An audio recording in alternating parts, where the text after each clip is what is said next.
కూడి వచ్చిన మీ అందరికీ యేసుక్రీస్తు వారి నామంలో వందనం తెలియజేసుకుంటున్నాను. చక్కటి సమయాన్ని అనుగ్రహించినటువంటి మన కన్న తండ్రి అయినటువంటి దేవునికి, మన ప్రభు అయినటువంటి యేసుక్రీస్తు వారి యొక్క దివ్య నామంలో కృతజ్ఞతాస్తుతులు చెల్లించుకొనుచు, కొద్దిసేపు పరిశుద్ధ గ్రంథంలో నుంచి కొన్ని విలువైనటువంటి సంగతులను ఆలోచించడానికి ప్రయత్నం చేద్దాం. చదవబడినటువంటి లేఖన భాగంలో యేసుక్రీస్తుని సిలువకు అప్పగించడానికి ముందు రాయబడినటువంటి సందర్భాలు మనం చదువు.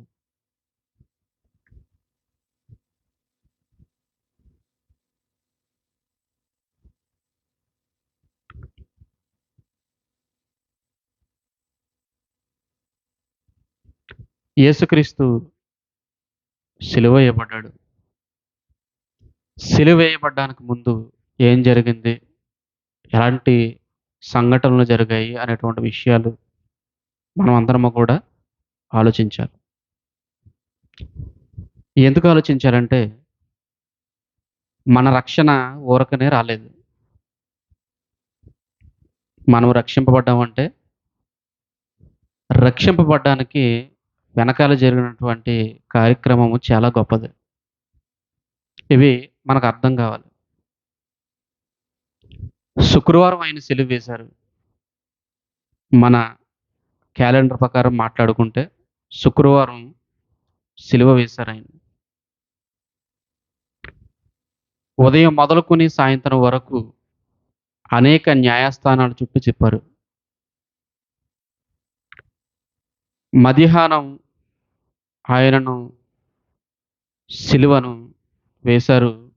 3 గంటలకు ఆయనను సిలువ మీద ఉన్నట్లుగా మనం చూస్తున్నాం.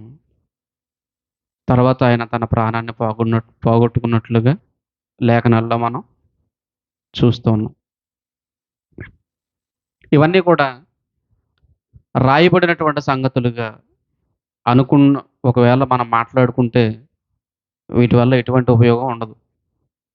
దీనిని ఎలా ఆలోచించాలంటే, ఇప్పుడు ఈ సందర్భంలోనికి వెళ్ళి ఆలోచిస్తేనే గాని మనకు అర్థం కాదు. అంటే ఇందులో ఏమవ్వాలంటే ఇన్వాల్వ్ అవ్వాలి. ఎప్పుడైనా ఒక సంఘటన చెప్పేటప్పుడు చూడండి, నిజంగా ఆ సందర్భంలో మనల్నే ఊహించుకుంటే కొన్ని సందర్భాల్లో మనకే భయం పుడుతూ ఉంటది. నిజానికి యేసుక్రీస్తు వారి సందర్భం ఎలాంటిదంటే, సిలువను ఎక్కడానికి యేసుక్రీస్తు అంతటి మహానుభావుడే భయపడుతున్నాడు. ఆ రాత్రి గెత్సెమనేటువంటి వనంలో తండ్రికి ప్రార్థన చేస్తున్నాడాయన. ఏమని ప్రార్థన చేస్తున్నాడంటే, తండ్రి ఈ గిన్నె నా యొద్ద నుండి తొలగించు. అయినా నా ఇష్టం కాదు. నా ఇష్టం కాదు. ఒకవేళ నీకిష్టమైతే ఈ గిన్నె నా యొద్ద నుండి తొలగించు. 33.5 సంవత్సరాలు బ్రతకడం ఆయనకి సింపుల్‌గా అనిపించింది. సిలువనెక్కడం చాలా కష్టంగా అనిపిస్తుంది. 33.5 సంవత్సరాల కాలంలో ఎప్పుడూ ఇలాంటి మాట యేసుక్రీస్తు వారు పలకలేదు. ఎందుకో ఒక తెలియనటువంటి బాధ ఆయనకి ఏర్పడింది. జరిగే వాటిని తలుచుకుంటూ ఉంటే ఆయనకే భయం కలుగుతుంది. ఎందుకంటే ఈయన అప్పగింపబడితే జరిగేటువంటి పరిస్థితులు ఈయన ఎరుగుదురు గనక ఆ రాత్రంతా కూడా తండ్రిని వేడుకుంటున్నాడాయన. ఆ రాత్రంతా కూడా తండ్రిని వేడుకుంటున్నాడు. ఉదయం లెగిసేసరికి ఆయన ఎక్కడ కనబడతాడంటే న్యాయస్థానంలో కనబడతాడాయన. పిలాతు దగ్గర నుంచోబోతున్నాడు. హేరోదు దగ్గర నుంచోబోతున్నాడు. ప్రధాన యాజకుల దగ్గర ఆయన నుంచోబోతున్నాడు. ఇటువంటి సిలువకు వెళ్ళే ముందు ఆయనకు పడేటువంటి శిక్షనంతా కూడా ఆయన ఊహించుకుంటూ ఉంటే ఆయన ఆయనకు భయం కలుగుతుంది. ఈ భయంలో తండ్రికి ఆయన ప్రాధేయపడుతున్నాడు. ముందుగా యెషయా గారు రాసినటువంటి ఒక ప్రవచనాన్ని చూసిన తర్వాత మనం లేఖనాల్లో ముందుకు వెళ్దాం ప్రియమైనటువంటి దేవుని వారలారా. 53వ అధ్యాయం. యెషయా గ్రంథం 53వ అధ్యాయం.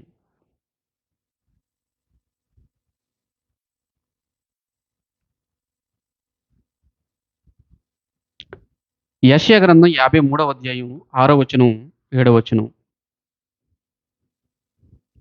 యెషయా గ్రంథం 53వ అధ్యాయం 6వ వచనం, 7వ వచనం.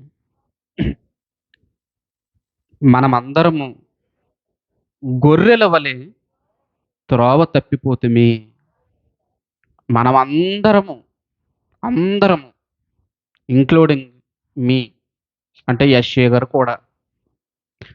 ప్రవక్త తనను కలుపుకొని మాట్లాడుతున్నాడు.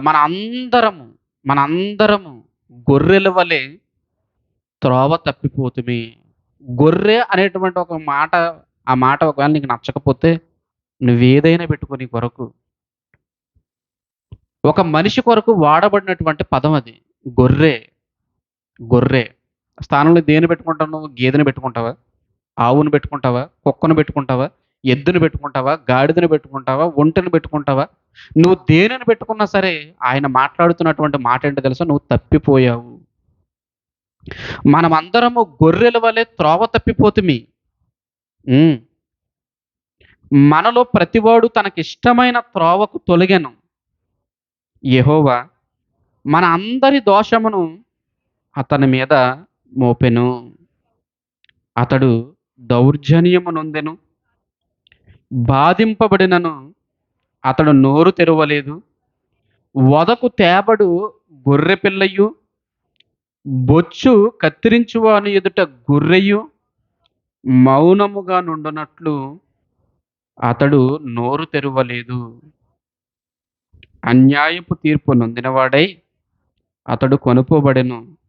అతడు నా జనుల అతిక్రమమును బట్టి మొత్తబడెను గదా అని ప్రవక్త అయినటువంటి యెషయా గారు ఇక్కడ ప్రవచనాన్ని తెలియజేస్తూ ఉన్నారు. మన మీద మోపబడవలసినటువంటి నేరం, మన మీద రావలసినటువంటి శిక్షను ఎవరు అనుభవించారు అంటే యేసుక్రీస్తు ప్రభుల వారు అనుభవించారు. నేరం చేసింది మనం, శిక్ష పొందుతున్నది ఆయన. తప్పు చేసింది మనం, శిక్షను అనుభవించేది ఆయన. ఇప్పుడు మన స్థానాన్ని ఎవరు తీసుకున్నారంటే యేసుక్రీస్తు ప్రభుల వారు తీసుకున్నారు. యేసుక్రీస్తు ప్రభుల వారు తీసుకున్నారు. ఎలాంటి పరిస్థితులలో ఆయన సిలువేయబడ్డాడంటే ప్రవక్త మాట్లాడుతూ ఆయన దౌర్జన్యం చేయబడ్డాడంట. ఆయన తృణీకరింపబడ్డాడు. ఆయన దౌర్జన్యం చేయబడ్డాడు. అంతేకాదు అన్యాయపు తీర్పు పొందినవాడాయను. అన్యాయపు తీర్పును పొందాడు. అన్యాయపు తీర్పును పొందాడు.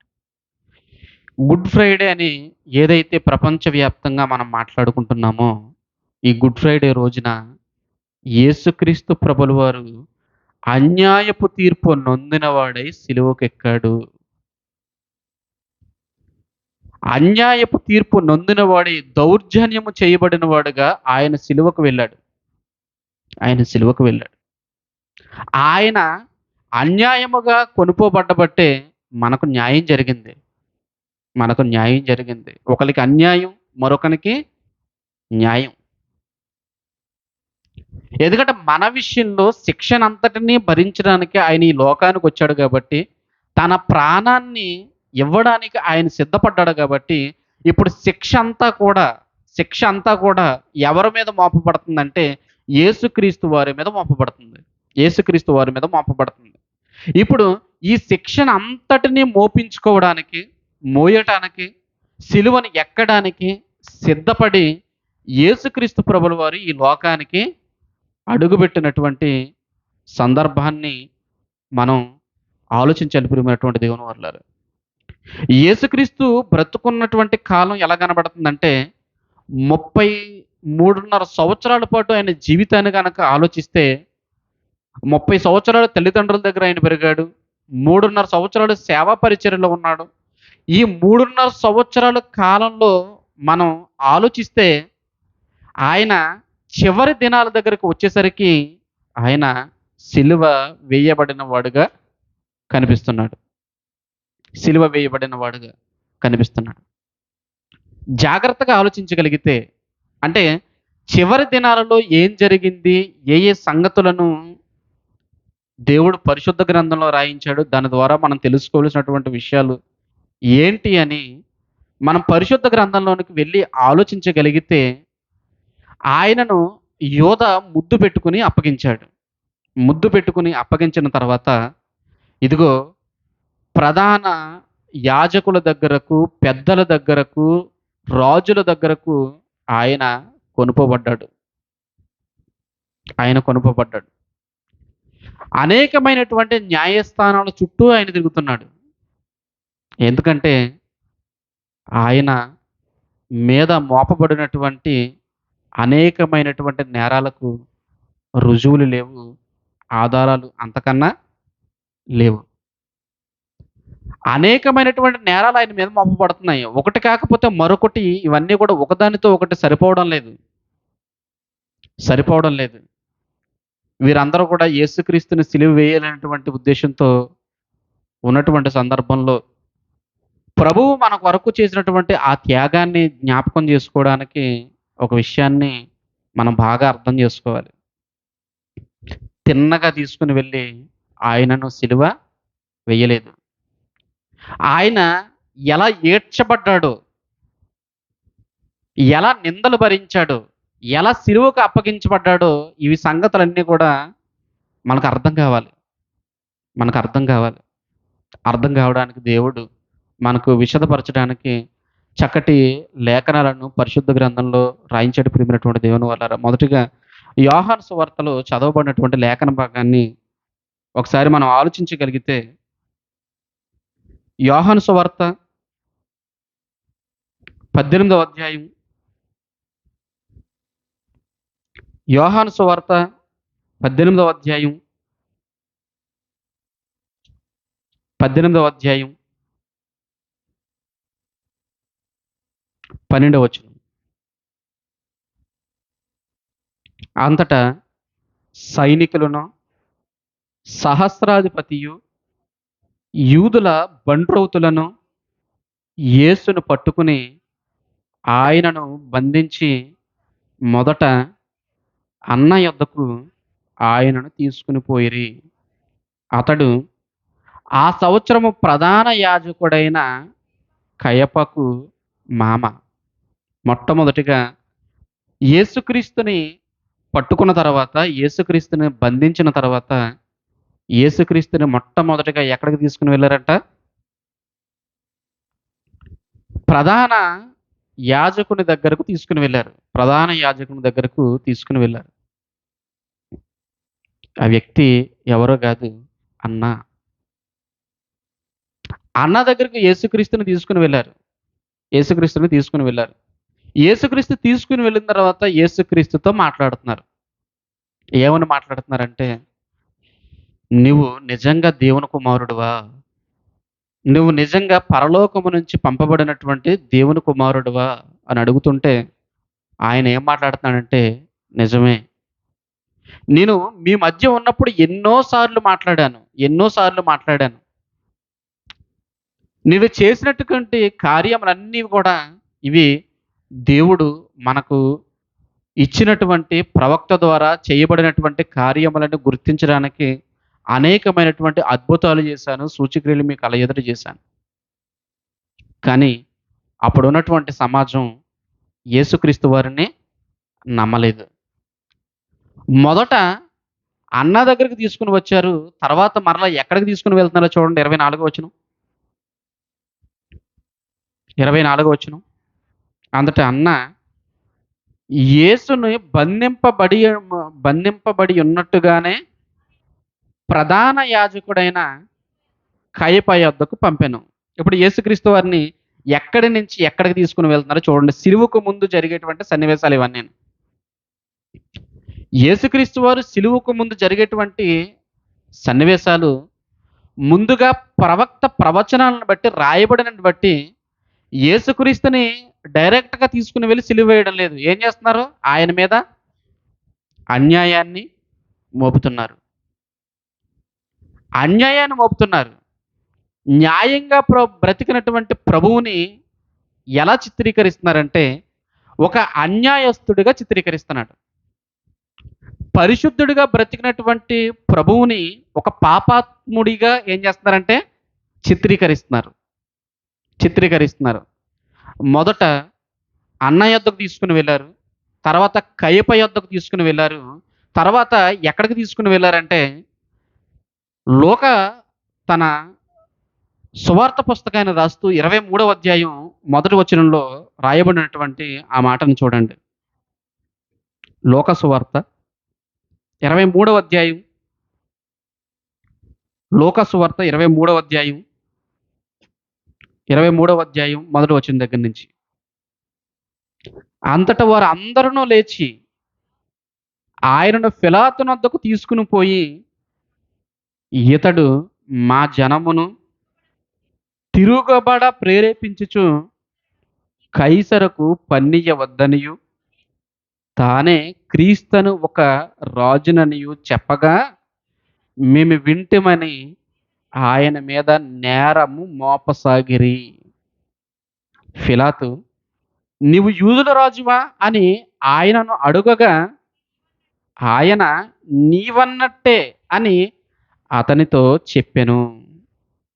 4వ వచనం, పిలాతు ప్రధాన యాజకులతోనూ జన సమూహములతోనూ ఈ మనుష్యుని యందు నాకు ఏ నేరము కనబడుట లేదనెను.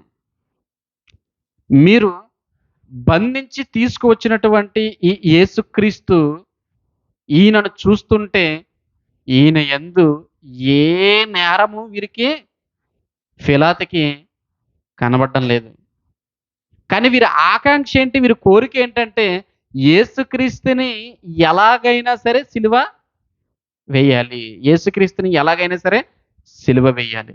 ఇప్పుడు యేసుక్రీస్తుని సిలువ వేయడానికి ఎలా ఎలా తీసుకొని వెళ్తున్నారో చూడండి. మొదట అన్న యొద్దకు తీసుకొని వెళ్లారు. ఆ తర్వాత ప్రధాన యాజకుడు అయినటువంటి కయప యొద్దకు తీసుకొని వెళ్లారు.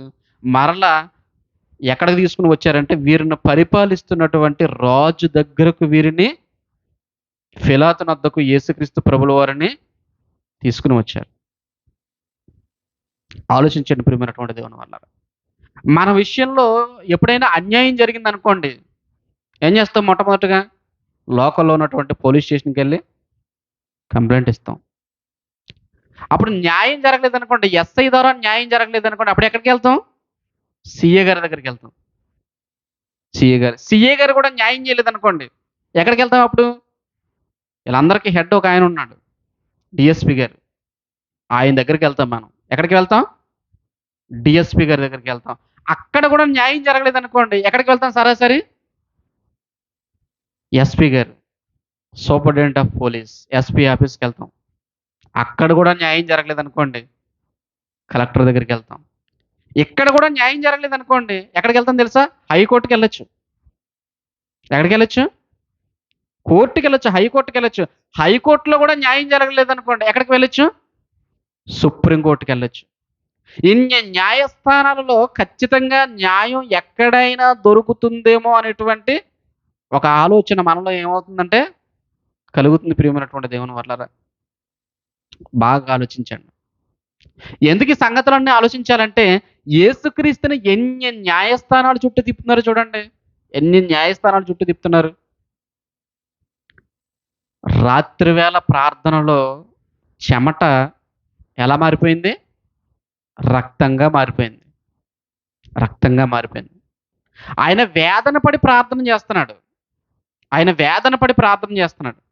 ఇలా వేదన పడి ప్రార్థన చేసి సమాజం బాగు కొరకు, మేలు కొరకు ఎన్నో ఉపదేశాలు, ఎన్నో మాటలు, ఎన్నో అద్భుతాలు, ఎన్నో సూచక్రియలు, ఇలా ఎన్నో కార్యక్రమాలు చేసినటువంటి ప్రభువును చంపాలనేటువంటి ఆలోచన ఆనాడు జనసమూహానికి వచ్చిందంటే నిజంగా ఆలోచించండి ప్రియమైనటువంటి దేవుని వల్లారా. ఈ లోకంలో న్యాయం ఎక్కడ దొరకదు. న్యాయం ఎక్కడ దొరకదు. న్యాయం ఎక్కడ దొరకదు. ఎందుకంటే సాక్షాత్తు దేవుని కుమారుడైనటువంటి యేసుక్రీస్తుకే ఈ లోకంలో ఏం జరగలేదు? న్యాయం జరగలేదు. మీరు ఆలోచించండి. ఎందుకంటే ఆయన సిలువ యాగానికెళ్ళే ముందు ఆయన చూడండి ఎలా ఎలా ఇబ్బంది పెడుతున్నారు ఆయన్ని. ఎలా ఇబ్బంది పెడుతున్నారు. ముందుగా వీరు ఆలోచించుకున్నటువంటి మాటలేంటో తెలుసా? ఒక్కసారి మార్కు సువార్త చూడండి. ముందుగా వీళ్ళు ఏం ఆలోచించుకుంటున్నారు. మార్కు సువార్త 14వ అధ్యాయం.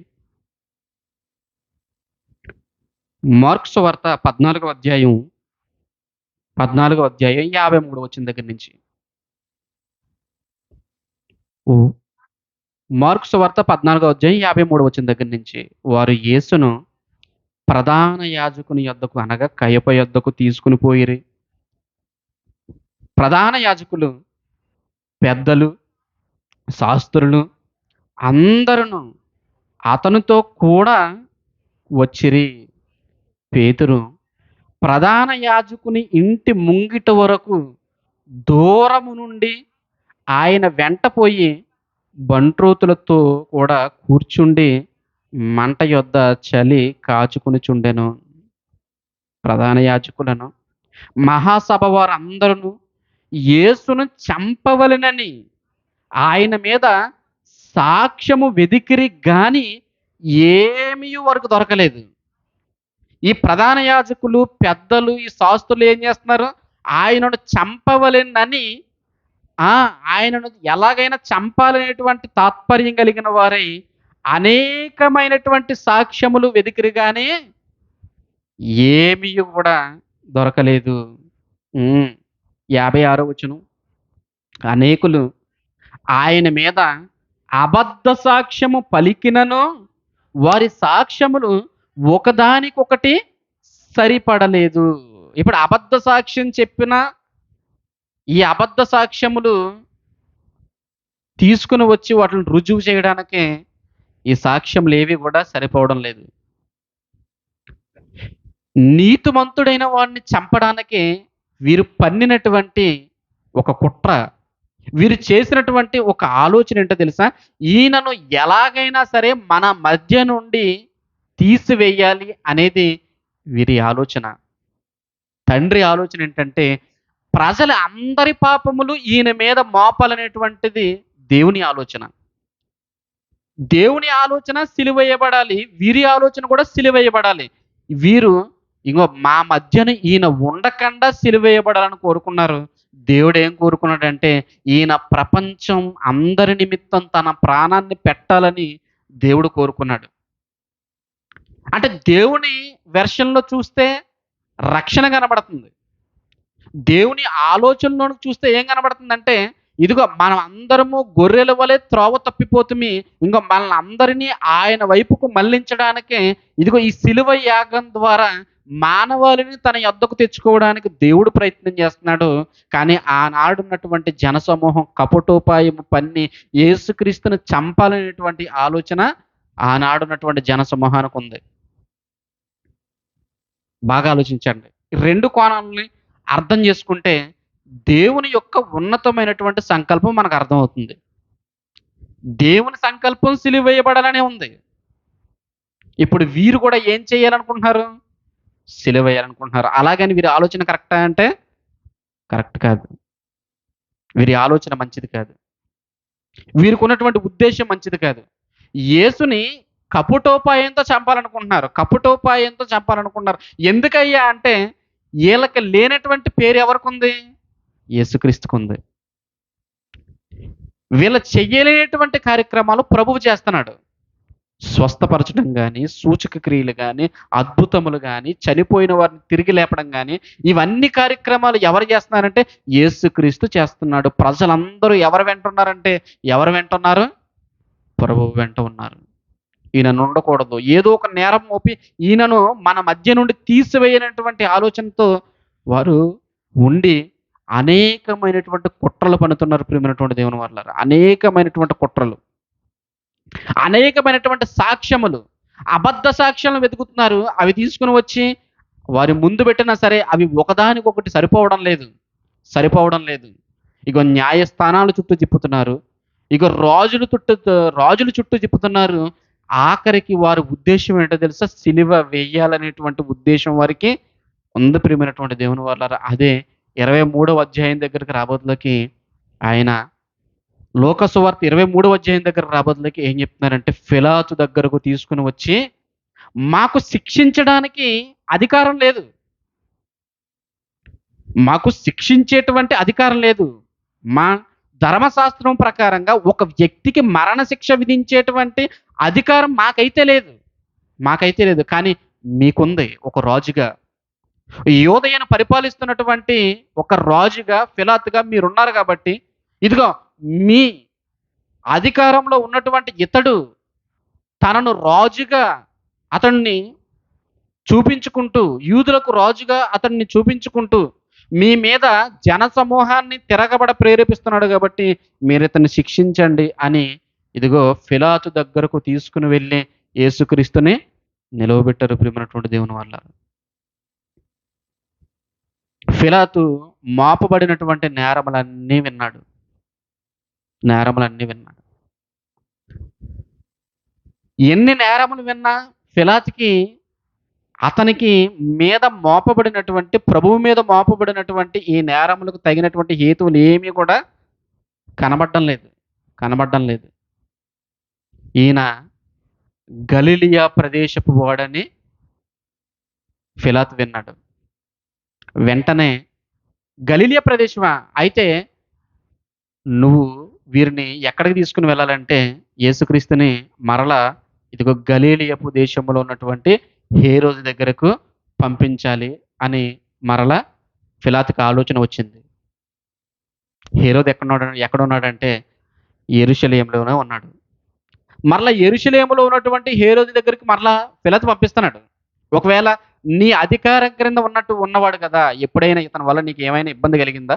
ఏమైనా కంప్లైంట్స్ వచ్చాయా ఇతని మీద? ఒకవేళ ఇతని విషయంలో నీవు ఏం తీర్పు తీరుస్తావని చెప్పేసి యేసుక్రీస్తుని మరలా ఎవరి దగ్గరికి పంపిస్తున్నాడంటే హేరోదు దగ్గరికి పంపిస్తున్నాడు పిలాతు. ఆ మాటని చూడండి ఒకసారి. లోక సువార్త 23వ అధ్యాయం 23వ అధ్యాయం లోక సువార్త 23వ అధ్యాయం 15వ వచనం. లోక సువార్త 23వ అధ్యాయం 15వ వచనం.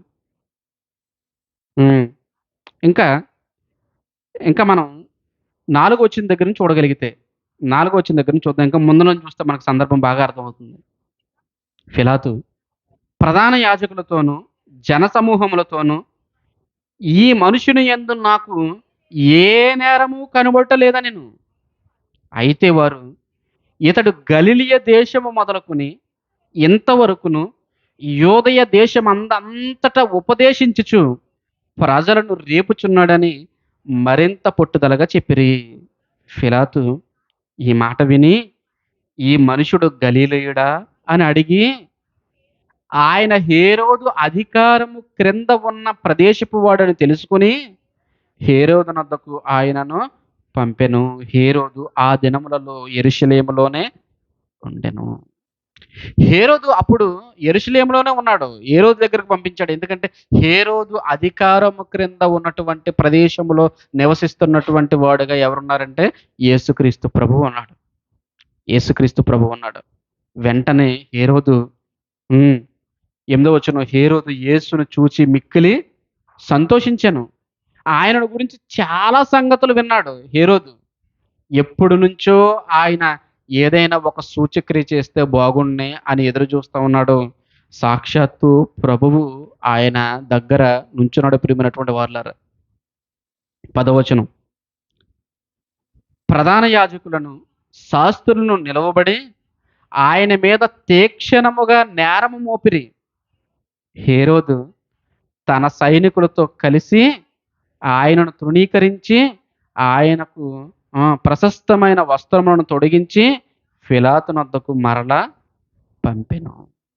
ఈ హేరోదు జరిగినటువంటి సందర్భం మరొక సువార్త పుస్తకంలో కనిపిస్తుంది. హేరోదు భార్య చెప్పుద్ది, నీవు ఆ నీతివంతుని జోలికి పోవద్దు. నువ్వు ఆ నీతివంతుని జోలికి పోవద్దు. పిలాతు భార్య ఆ నీతివంతుని జోలికి పోవద్దు అని పిలాతు భార్య చెబుతుంది. హేరోదు కూడా ఎంతో కాలం నుంచి యేసుక్రీస్తుని చూడాలనుకుంటున్నాడు. ఎందుకంటే యేసుక్రీస్తు వారి మాటలు విన్నటువంటి జనసమూహం ఎలా ఉందో తెలుసా? గొప్పగా మాట్లాడుకుంటుంది. ఈ పరిస్థితుల మధ్య ప్రభువు ఎక్కడికి వెళ్తున్నాడంటే సిలువకు వెళ్తున్నాడు. ఇక్కడ మనం ఆలోచించవలసినటువంటి విషయం ఏంటో తెలుసా? ఇన్ని న్యాయస్థానాల చుట్టూ ప్రభువుని తిప్పుతున్నా సరే, ఆయన ఎలా ఉన్నాడంటే, ఆయన ఎలా ఉన్నాడంటే మౌనంగానే ఉన్నాడు.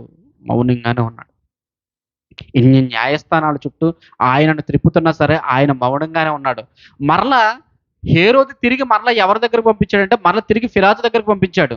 అప్పుడు పిలాతు ఏం మాట్లాడుతున్నాడంటే, 15 వచనం దగ్గర నుంచి మనం చూస్తే 14 వచనం పై మాటలు కూడా, ఇదిగో నేను మీ ఎదుట ఇతన్ని విమర్శింపగా, మీరు అతని మీద మోపబడిన నేరముల్లో ఒక్కటైనను నాకు కనబడలేదు.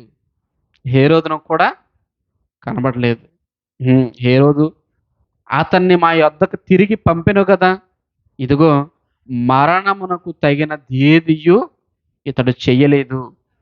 కాబట్టి నేనతనిని శిక్షించి విడుదల చేయుదునని వారితో చెప్పగా, వారందరూ వీనిని చంపివేసి, మాకు బరబ్బను విడుదల చేయమని ఏకగ్రీవముగా కేకలు వేసిరి.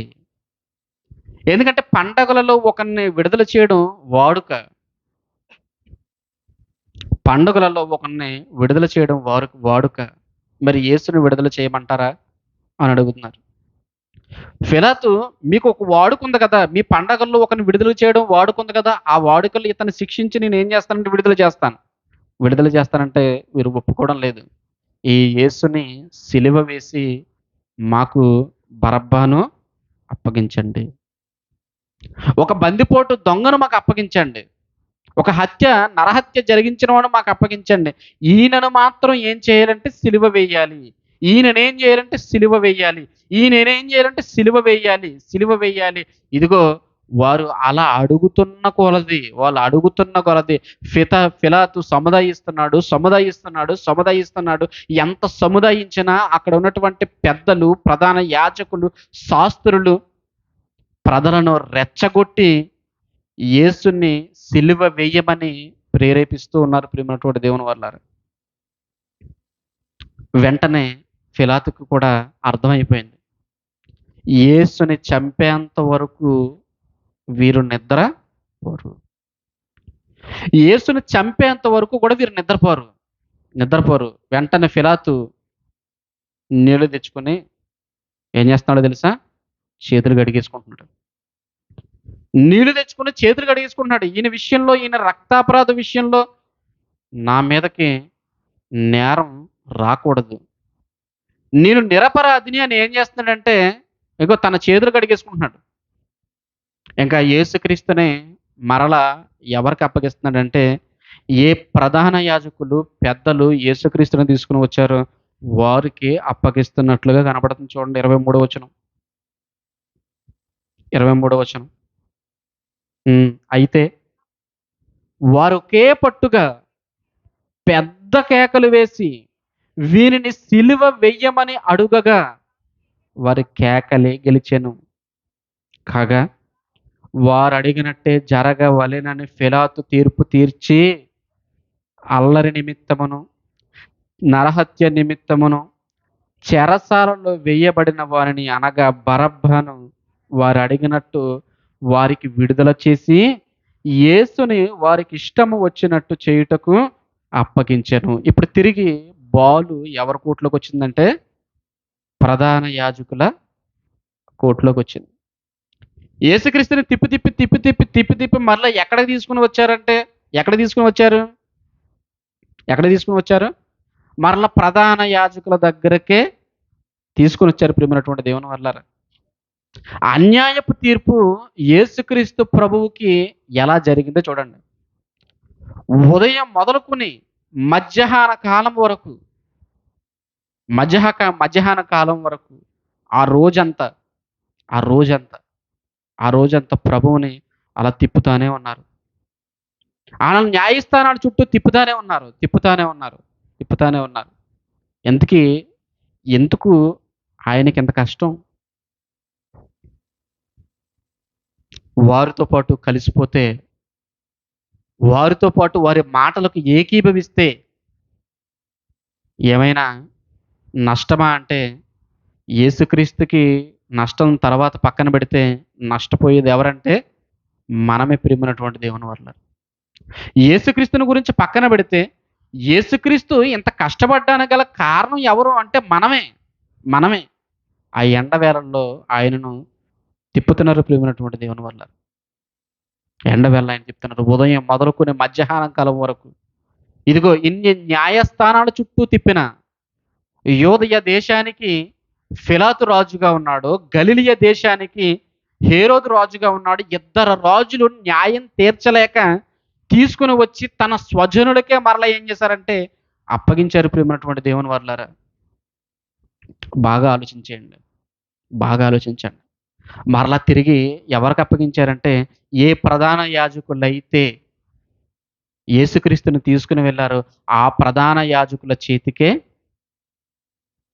మరలా రాజు యేసుక్రీస్తుని అప్పగించేసాడు. మీకు నచ్చినట్టుగా చేసుకోండి. మీకు నచ్చినట్టుగా చేసుకోండి. మీకు ఇష్టం వచ్చినట్లుగా చేసుకోండి. ఇష్టం వచ్చినట్లుగా చేసుకోండి. మరి వీరు ఎందుకు తీసుకొని వెళ్లారు అక్కడికి? ఎందుకు తీసుకొని వెళ్లారంటే చంపే అధికారం వీళ్ళకి లేదు. ఒక వ్యక్తిని ధర్మశాస్త్ర ప్రకారంగా చంపేటువంటి అధికారం ఎవరికి లేదు?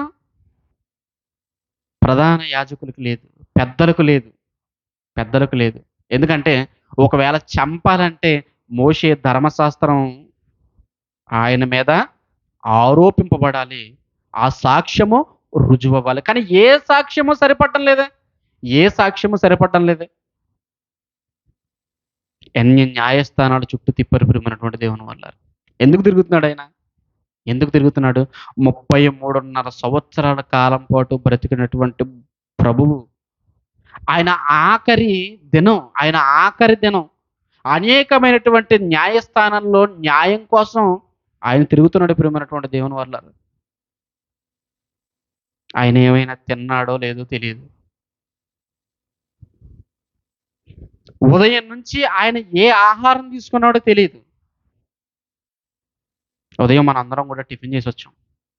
కానీ గుర్తుపెట్టుకోండి, ఇదే శుక్రవారం ప్రభువుని ఇదిగో అప్పగించాడు యోధ. అప్పగించిన దగ్గర నుంచి ఆయనను తీసుకొని చంపివేసేంత వరకు కూడా ఆయనకి కనీసం త్రాగడానికి నీళ్లు కూడా ఇవ్వలేదు, ప్రియమైనటువంటి దేవుని వల్ల. ఆఖరికి సిలువనెక్కిన తర్వాత దాహమని అడిగితే ఏమిచ్చారో తెలుసా? త్రాగడానికి చేదు చిరకానిచ్చారు. చేదు చిరకానిచ్చారు. ఇంత యాతన ఎందుకు అనుభవించాలి ఆయన? ఇంత కష్టం ఎందుకు అనుభవించాలి? ఇంత కష్టం ఎందుకు అనుభవించాలి? ఎప్పుడైనా ఆలోచిస్తున్నారా మీరు? ఎప్పుడైనా ఆలోచిస్తున్నారా? ఈ లేఖనాలు మనం ఎందుకు చదువుతుంటాం? ఎందుకు ఆలోచిస్తున్నామంటే ఇంత కష్టం ప్రభువుకెందుకు? ప్రభువుకెందుకు? ఇన్ని న్యాయస్థానాల చుట్టూ తిరగడం ఎందుకు? ఇంత బాధ ఎందుకు? ఇంత వ్యాధన ఎందుకు? ఏంటి ఇంత కష్టం ఆయన అనుభవించడం దేనికి? ఏంటి సిలువకు ముందే ఇంత కష్టాన్ని అనుభవిస్తున్నాడంటే సిలువలో మరింత ఎక్కువైనటువంటి కష్టాన్ని ఆయన అనుభవిస్తున్నాడో ఒకసారి ఆలోచన చేయండి. సిలువకు ముందే ఇంత కష్టాన్ని ప్రభువు అనుభవిస్తుంటే సిలువలో ఇంకెంత కష్టాన్ని ఆయన అనుభవించుంటాడు. ఆయన అనుభవించుంటాడు. 3 మేకుల మధ్య శరీరపు బరువు కొన్ని గంటల పాటు ఆకాశానికి భూమికి మధ్యలో వేలాడుతుంటే ఆ బాధ ఇంకెంత వర్ణనాతీతం. ఒకసారి ఆలోచన చేయండి. ఒకసారి ఆలోచించండి, ప్రియమైనటువంటి దేవుని వల్లారా. ఎప్పుడు లేఖనాలని చదువుకుంటాం కానీ అందులో ఉన్నటువంటి సంగతులను ఎప్పుడు అన్వయించి చూసుకోవడం లేదు. అన్వయించి చూసుకోవడం లేదు. ఒక పూట తినకపోతేనే ఆకలి నొప్పి వస్తుంది కదండి. వస్తుందా? ఒక పూట ఆహారం తీసుకోకపోతే ఏమవుతున్నాం? సొమ్మసిల్లిపోతున్నాం కదా. సొమ్మసిల్లిపోతున్నాం కదా. అలాంటిది మండు టెండర్లో ఇదిగో అన్న దగ్గర నుంచి కయప దగ్గరికి, కయప దగ్గర నుంచి ఫిలాతు యొద్దకు, ఫిలాతు దగ్గర నుంచి హేరోదు యొద్దకు, హేరోదు దగ్గర నుంచి మళ్ళా ఫిలాతు యొద్దకు ఆయనను తిప్పుతున్నారంటే ఎందుకు ఆయన తిరుగుతున్నాడో తెలుసా? ఎందుకు ఆయన బలు పశువుగా మారాడో తెలుసా? ఎందుకు ఆయన ఇగో గొర్రె మౌనంగా ఉన్నట్లుగా, బొచ్చు కత్తిరించు అని ఎదుట గొర్రె మౌనంగా నిలవబడినట్లుగా, గొర్రె పిల్ల మౌనంగా ఉన్నట్లుగా ఆయన ఎందుకు మౌనంగా నిలవబడ్డాడో తెలుసా? ఎందుకు ఆయన మౌనంగా నిలవబడ్డాడో తెలుసా? మన కోసమే. మన కోసమే. మన కోసం ఆయన రక్తాన్ని కార్చడానికి, ఆయన ప్రాణాన్ని ఇవ్వడానికి, బోధించింది మన కోసమే, స్వస్థపరిచింది మనుషుల కోసమే, ఇదిగో దయ్యాలను వెలగొట్టింది మనుషుల కోసమే, ప్రాణం పెట్టింది కూడా ఎవరి కోసమో తెలుసా? మానవాళి కోసమే. ఆయన జీవితంలో ఆయనకంటూ ఆయన ఏమీ సంపాదించుకోలేదు ప్రియమైనటువంటి దేవుని వర్లారా. ఆలోచించండి. ఇంత కష్టం ఎందుకు ప్రభువుకి? ఇంత కష్టం ఎందుకు? తనతో పాటు ఉన్నటువంటి శిష్యుడే సాతాను ఆలోచనకు లొంగిపోయి ప్రధాన యాజకుల యొద్దకు వెళ్ళి 30 వెండి నాణాలకు ప్రభువుని బేరం పెట్టి ప్రధాన యాజకుల యొద్దకు ముద్దు పెట్టుకుని అప్పగించినటువంటి ఒక శిష్యుడు కళ్ళ ఎదుట వెన్నుపోటు పొడిచిన వాడుగా కనిపిస్తున్నాడు. మరొక పక్కన ఎప్పుడు చంపుదామా అని శాస్త్రులు ప్రధాన యాజకులు కాచుకుని కూర్చుకున్నారు. ఎన్నో నేరములు ఆయన మీద మోపుతున్నారు. మోపబడినటువంటి నేరములు ఏవి కూడా ఆయనతో ఇదిగో సరిపోవడం లేదు. సరిపోవడం లేదు. పిలాతు వారికి అప్పగించేశాడు. అప్పగించేసిన తర్వాత ఆయన్ని ఏం చేశారంటే కొట్టడం ప్రారంభించారు. ఆయన మీద ఉమ్ము వేయడం ప్రారంభించారు. ఆయన మీద ఇదిగో ముళ్ళ కిరీటం పెట్టడం ప్రారంభించారు. ఆయనకున్నటువంటి వస్త్రాలను లాగేశారు. ఆయన మీద ఉన్నటువంటి వస్త్రాలను లాగివేశారు. కొరడాలతో కొట్టడం ప్రారంభించారు ప్రియమైనటువంటి దేవుని వర్లారా. ఇవన్నీ కొట్టిన తర్వాత ఎక్కడికి తీసుకుని వెళ్తున్నారంటే ఇదిగో ఊరి చివరన ఉన్నటువంటి ఒక కొండ మీదకు తీసుకుని వెళ్ళి ఆయనను సిలువ వేయబోతున్నారు. ఆయనను సిలువ వేయబోతున్నారు. మీరు ఆలోచించండి ప్రియమైనటువంటి దేవుని వర్లారా. ఒక మనిషి పడేటువంటి ఆవేదన, ఒక మనిషి పడేటువంటి బాధ, ఆ ఇబ్బంది నిజంగా సిలువనెత్తుకుని ఆయనను నడిపిస్తున్నటువంటి సందర్భాన్ని భక్తులు జ్ఞాపకం చేశారు ప్రియమైనటువంటి దేవుని వర్లారా. సిలువను ఎత్తుకుని ఇంకో ఆయన చేత మోయిస్తున్నారు. ఎక్కడి వరకునంటే ఇదిగో ఆయనను సిలువ వేసేటువంటి స్థలం వరకు ఆయన తన సిలువను తానే మోసుకుంటూ వెళ్ళాలి. తానే మోసుకుంటూ వెళ్ళాలి. ఇంకో ఆయన పక్కన ఇద్దరు నేరస్తులు ఉన్నారు. ఆ ఇద్దరు నేరస్తులు నేరం చేశారు గనక వారికి శిక్ష విధింపబడింది. ఈయన ఏ నేరము చెయ్యకుండానే శిక్ష విధింపబడింది. నేరం చేసిన వారికి శిక్ష విధింపబడడం అనేది న్యాయం అది. కానీ ఏ నేరము చేయబడిన వాడికి కూడా శిక్ష విధింపబడుతుంది ప్రియమైనటువంటి దేవుని వర్లారా. దీని అంతటికీ కారకులు ఎవరో తెలుసా? మనమే. దీని అంతటికీ కారకులు ఎవరయ్యా అంటే మూలకారకులు ఎవరయ్యా అంటే మనుషులు చేసినటువంటి పాపమే ఒక నీతిమంతుణ్ణి సిలువనెక్కించింది. మనుషులు చేసినటువంటి పాపమే ఇక ఒక నీతిమంతుణ్ణి ఇన్ని న్యాయస్థానాల చుట్టూ ఈడ్చింది, తీసుకుని వెళ్ళింది. మనుషులు చేసినటువంటి పాపమే ఇక ఒకని మీద ఉమ్ము వేయబడినట్లుగా చేసింది. ఆయన మీద ముళ్ళ కిరీటం పెట్టేటట్లుగా చేసింది ఏంటో తెలుసా? మన పాపములే, మన అపరాధములే. ఆలోచించేట ప్రియమైనటువంటి దేవుని వర్లారా. సిలువలో మాటల గురించి ఆలోచించే ముందు అసలు సిలువ ఎక్కడానికి ముందు ఏం జరిగిందో తెలుసా? ఆయనను ఈడ్చుకుని వెళుతున్నారు ప్రియమైనటువంటి దేవుని వర్లారా. మాట్లాడడానికి లేదు. ప్రధాన యాజకుడికి సమాధానం చెప్తేనే బంట్రోతు కొట్టాడు. ప్రధాన యాజకుడికి సమాధానం చెబితే ఏం చేశాడో తెలుసా? బంట్రోతు కొట్టాడు ప్రియమైనటువంటి దేవుని వర్లారా. బంట్రోతు కొట్టాడు. అసలు నేను ఏం చేశారని నన్ను కొడుతున్నారు, అడగడానికి కూడా అవకాశం లేకుండా పోయిందంటే ఇప్పుడు ఆలోచించండి. మన అందరం గొర్రెల వలె త్రోవ తప్పిపోతిమి. మనల్ని సరైనటువంటి మార్గంలోనికి తీసుకొని రావడానికి ఆయన బలి పశువుగా మారాడు.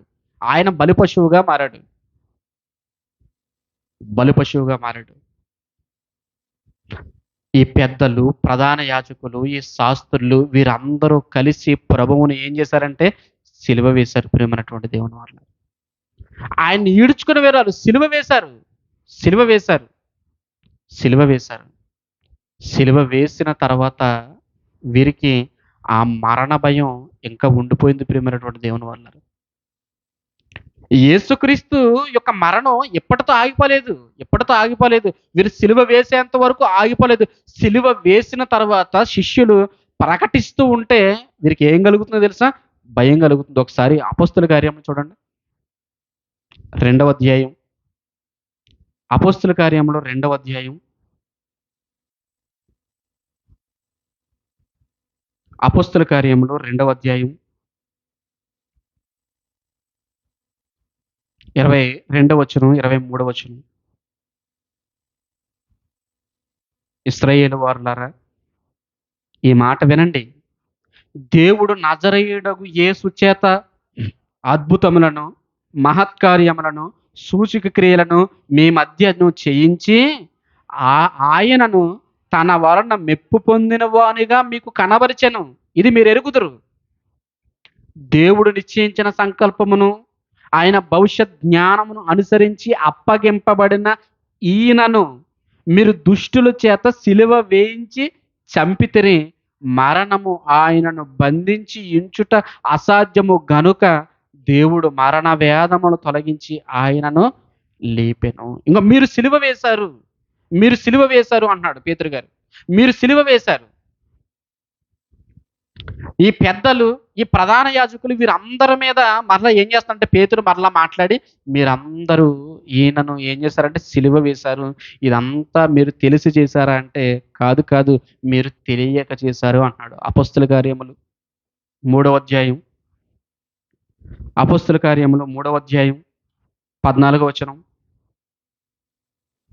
మీరు పరిశుద్ధుడును నీతిమంతుడైన వానిని నిరాకరించి నరహంతకుడైన మనుషుణ్ణి మీకు అనుగ్రహింపమని అడిగితిరి.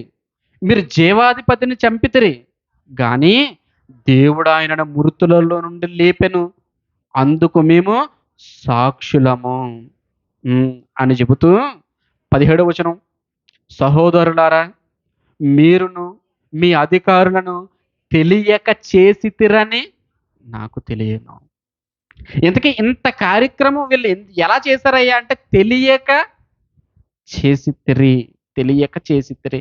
ఇప్పుడు తెలియక చేసితిరి గనక తెలుసుకున్న తర్వాత ఏం చేయాలి? మరలా ఆయన వైపు తిరగాలి. బాగా ఆలోచించండి.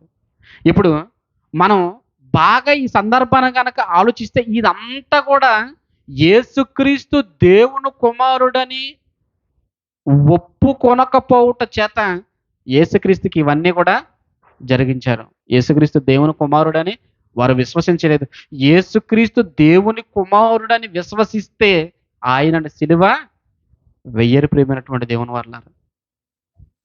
ఫిలాతు అడుగుతున్నాడు, హేరోదు అడుగుతున్నాడు, ప్రధాన యాజకుడు అడుగుతున్నాడు, నిజంగా పరమాత్మను కుమారుడైనటువంటి క్రీస్తువు నీవేనా అని అడుగుతున్నారు. నువ్వు యూదుల రాజువా అని హేరోదు అడుగుతున్నాడు. ఫిలాతు అడుగుతున్నాడు. ప్రధాన యాజకుడు అడుగుతున్నాడు.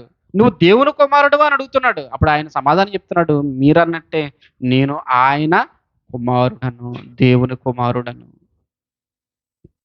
ఇదంతా మీరు తెలిసి చేసినది కాదు, తెలియక చేశారు. మీరు తెలియక చేశారు.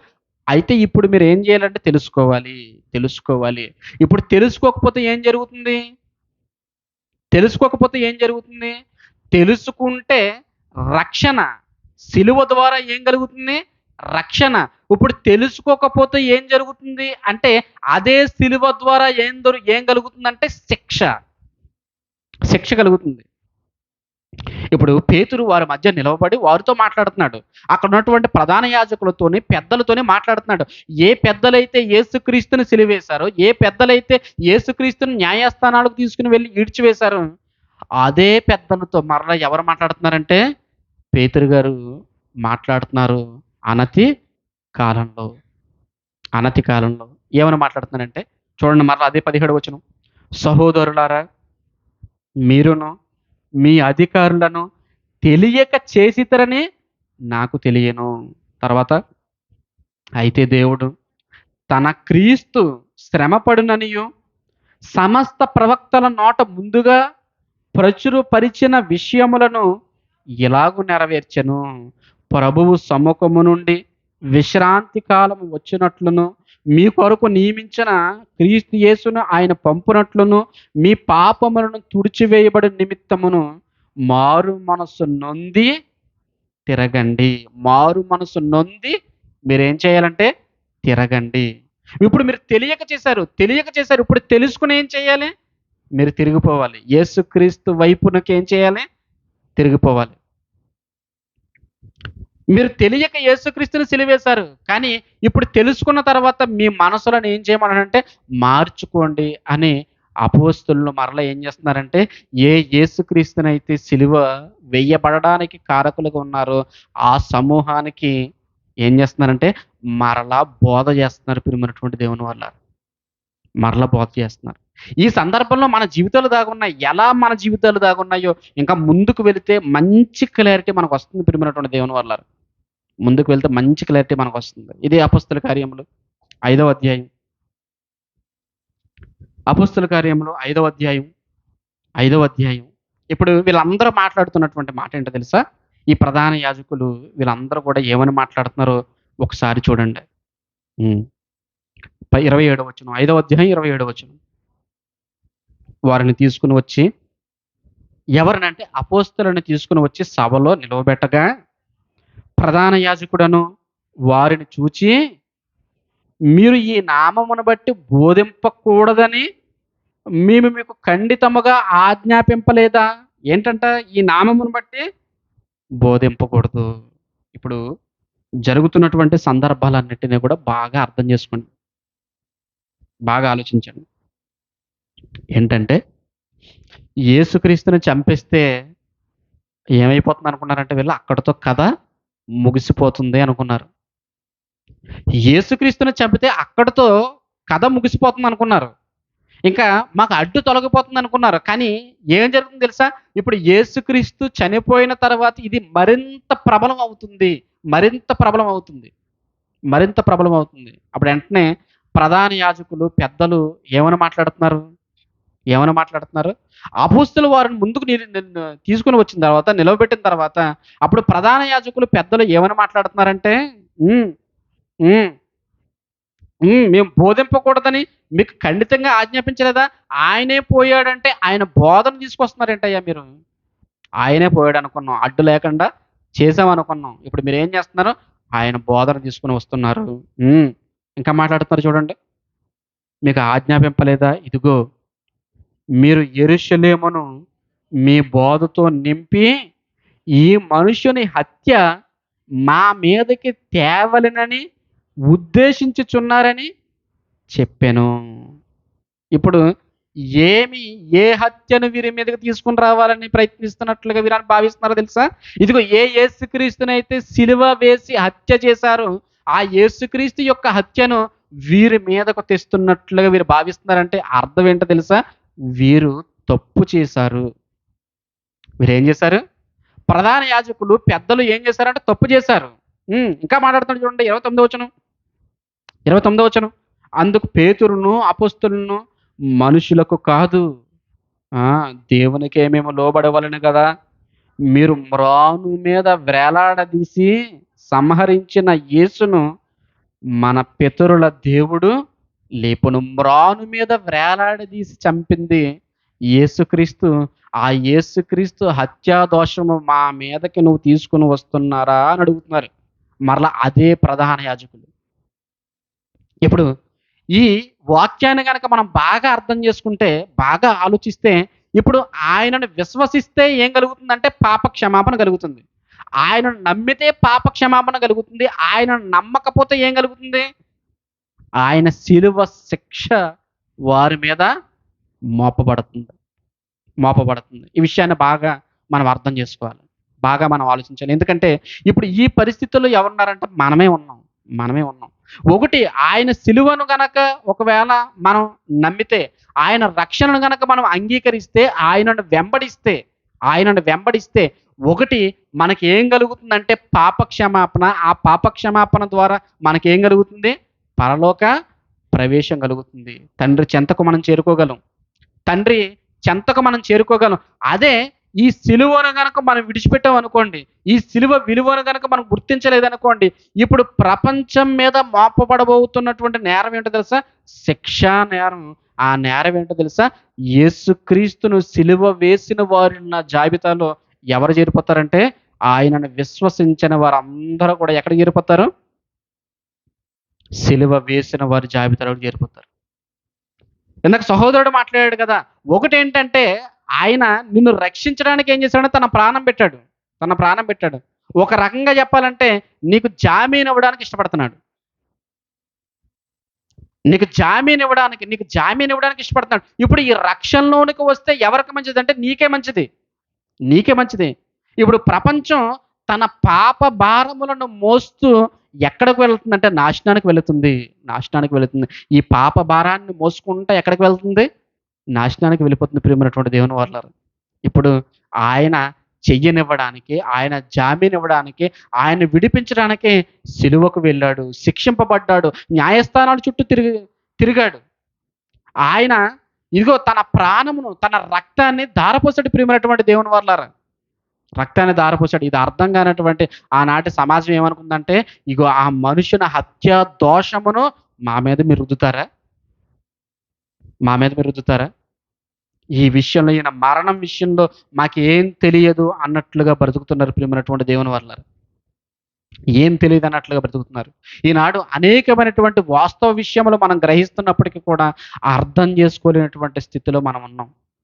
నమ్మకపోతే ఏంటి తప్పు అనుకుంటున్నారా? నమ్మకపోతే ఏంటి నేరం అనుకుంటున్నారా? ఇప్పుడు రక్షింపబడడానికి ఎంతవరకు అయితే పాజిబిలిటీ ఉందో, ఇప్పుడు శిక్షలోనికి వెళ్ళడానికి కూడా అంతే పాజిబిలిటీ ఉంది. అంతే పాజిబిలిటీ ఉంది. ఇప్పుడు ఏం కావాలి? రక్షణను కోరుకుంటారా? శిక్షను కోరుకుంటారా? శిక్షణ కోరుకుంటారా? ఆయన ఏం చెప్తున్నాడో తెలుసా? ఇదిగో ఆయన ద్వారా పాప క్షమాపణ ఇవ్వాలని ఆయన ప్రయత్నించి తన ప్రాణమును సిలువ మీద ధారపోసేట్టు ప్రియమైనటువంటి దేవుని వర్లారా. ఆయన తిన్నటువంటి దెబ్బలు, ఆయన కార్చినటువంటి రక్తము, ఆయన పెట్టుకున్నటువంటి ముళ్ళ కిరీటము ఇవన్నీ దేనికంటే మన పాపముల నుంచి విడిపించడానికి, మనకు జామీన్ ఇవ్వడానికి, మనల్ని బయటకు తీసుకొని రావడానికి. ఇదిగో మన శిక్షను ఆయన మీద మోపుకున్నాడు. ఒకవేళ వద్దు ఆయన ద్వారా వచ్చేటువంటి శిక్షను ఇంగో ఆయన ద్వారా వచ్చేటువంటి ఆ పాప క్షమాపణ నాకు అవసరం లేదనుకుంటే, నీ పాపముల కొరకు నువ్వు చేసినటువంటి శిక్ష కొరకు నువ్వు ఖచ్చితంగా ఏం చేయాలంటే నేరమును నీవు ఆ శిక్షను ఏం చేయాలంటే అనుభవించాలి. ఏది బావుందో ఒకసారి ఆలోచించండి. ఏది బావుంది? ఒకటేంటంటే మనము విడుదల పొందడానికి మన పాప క్షమాపణ నిమిత్తం మనం ఒప్పుకుని యేసుక్రీస్తు వారిని వెంబడించి నిత్యత్వంలోనికి వెళ్ళడం బాగుందా? లేదంటే ఆయనను విడిచిపెట్టి ఇదిగో నిత్యాగ్ని గుండానికి పోవడానికి బాగుందా? ఈ 2 విషయాలు దేవుడు మన కళ్ళ ఎదుట పెడుతున్నాడు ప్రియమైనటువంటి దేవుని వాళ్ళారా. మన కళ్ళ ఎదుట పెడుతున్నాడు. బాగా ఆలోచించండి. బాగా ఆలోచించండి. ఆయనను విడిచిపెట్టడం అంటే అర్థం ఏంటో తెలుసా? ఆయన మరణం విషయంలో మనము అపరాధులుగా ఎంచబడడము. ఆయన మరణం విషయంలో మనం అపరాధులుగా ఎంచబడడం. ఒకసారి ఆలోచన చేయాలి మనం. ఇప్పుడు అపరాధులుగా ఉందామా? నిరపరాధులుగా ఉందామా? అనేటువంటి విషయాన్ని మనకు మనముగా నిర్ణయించుకోవాలి. మనకు మనముగా నిర్ణయించుకోవాలి ప్రియమైనటువంటి దేవుని వాళ్ళారా. కాబట్టి ఆలోచించండి. మంచి నిర్ణయాన్ని తీసుకోండి. ఇన్ని న్యాయస్థానాల చుట్టూ ప్రభువు ఎందుకు తిరిగాడంటే, అది మన కోసమే అనేటువంటి విషయాన్ని మనం గుర్తించి, నిజంగా ఎంత భయంకరమైనటువంటి అనుభవాలు ప్రభువు తన జీవితంలో ఎదుర్కొన్నాడు గనక, మనకివ్వబడినటువంటి రక్షణ చాలా గొప్పది. దాన్ని కోల్పోవద్దు. దాన్ని పోగొట్టుకోవద్దు. ఆ రక్షణను విడిచిపెట్టొద్దు. కళ్ళు మూసుకొని ప్రార్థన చేసుకుందాం. పరలోకమందున్నటువంటి మా కన్న తండ్రి, మహోన్నతుడా, సర్వోన్నతుడా, మీ కృపగల దయగల నామాన్ని బట్టి తండ్రి మీకు వందనములు, స్తుతులు, స్తోత్రములు చెల్లించుకోండి. ఇదేనా తండ్రి గుడ్ ఫ్రైడేగా ప్రపంచ వ్యాప్తం నాయన అనేక మంది తండ్రి యేసుక్రీస్తు సిలువ వేయబడినటువంటి ఘనంగా పురస్కరించి ఆయన ఎన్నో ప్రార్థనలను, ఆయన ఎన్నో కూడికలను తండ్రి నిర్వహిస్తున్నారు. మేమైతే మీ కృప ద్వారా మీ విలువైనటువంటి సంగతులను నేర్చుకోవడానికి తండ్రి మీ సహాయాన్ని అనుగ్రహింపజేశారు నాయన. కృపతో మమ్మల్ని జ్ఞాపకం చేసుకోండి.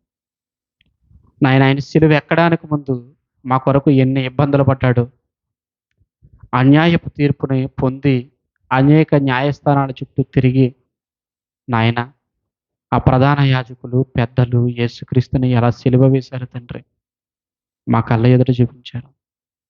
ఇప్పుడు ఆయన ద్వారా వచ్చినటువంటి పాప క్షమాపణ రక్షణ భాగ్యాన్ని తండ్రి మేము పొందుకొని మీరిచ్చేటువంటి నిత్య జీవంలో ప్రవేశించడానికి సహాయం దయచేయండి.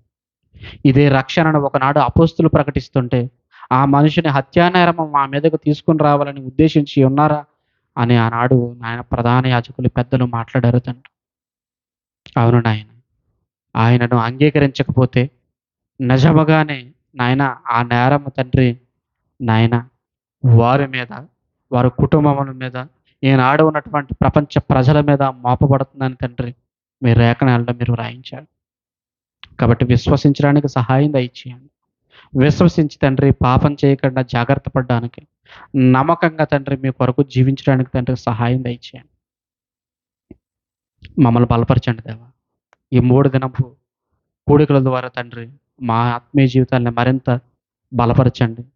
ఆయన శిలువ యాగాన్ని మేము జ్ఞాపకం చేసుకొనుచు, నాయన శిలువకు ప్రేరేపించినటువంటి అనేకమైనటువంటి సంఘటనలను తండ్రి మేము చదువుతున్నప్పుడు, నాయన ఏ విధమైనటువంటి ఇబ్బందులు కలిగి తండ్రి ఆయన శిలువకు వెళ్ళాడా అని మేము గ్రహించి, నాయన అర్థం చేసుకొని, మా కొరకు ఇన్ని కష్టాలు అనుభవించినటువంటి ప్రభువుని తండ్రి ఎల్లప్పుడూ మాకు మాదిరిగా పెట్టుకొనుచు, నాయన మేము కూడా నమ్మకంగా పాపం చేయకుండా నీ కొరకు బ్రతకడానికి సహాయం అనుగ్రహింపచేయండి. కూడి వచ్చిన ప్రతి బిడ్డను బలపరచండి. మరల సాయంకాలం జరగబోయేటువంటి కూడికను మీరు జ్ఞాపకం చేసుకోండి, దీవించండి, ఆశీర్వదించండి. ఈ మాటల ద్వారా నాయన మమ్మలను, మా కుటుంబాలను మీరు దీవించండి, ఆశీర్వదించండి. కూడి వచ్చిన ప్రతి బిడ్డను తండ్రి మీరు జ్ఞాపకం చేసుకున్నామని వారికి ఉన్నటువంటి అవసరాలను మీరు తీర్చండి, ఇబ్బందులు తీర్చండి నాయన, లోటులు తీర్చండి. ముఖ్యంగా అనారోగ్యంగా ఉన్నటువంటి నాయన సహోదరు నాగేష్ గారి యొక్క కుమారుని మీరు జ్ఞాపకం చేసుకోండి, బలపరచండి, మంచి ఆరోగ్యాన్ని ఇవ్వండి. వెంకట్రావు గారిని జ్ఞాపకం చేసుకోండి తండ్రి, మంచి ఆరోగ్యాన్ని ఇవ్వండి. నాయన ఈ విధంగా ఆయన బలహీనలైనటువంటి వారిని మీరు బలపరచండి. ప్రతి ఒక్కరిని దీవించి కాపాడమని అడుగుతూ యేసుక్రీస్తు వారి యొక్క ఉన్నతమైనటువంటి నామని ప్రార్థన అడిగి వేడుకుంటున్నాం పరమ తండ్రి. ఆమేన్. మన తండ్రి అయినటువంటి దేవుని ప్రేమ, ఆయన కుమారుడైనటువంటి యేసుక్రీస్తు వారి యొక్క కృప, పరిశుద్ధాత్మ యొక్క అన్యోన్య సహవాసం చేరికూడి వచ్చిన మనందరికీ, భూమి మీద ఉన్నటువంటి సంగమునకు సకల పరిశుద్ధులకు ఎల్లకాలము తోడేయండి నడిపించును గాక.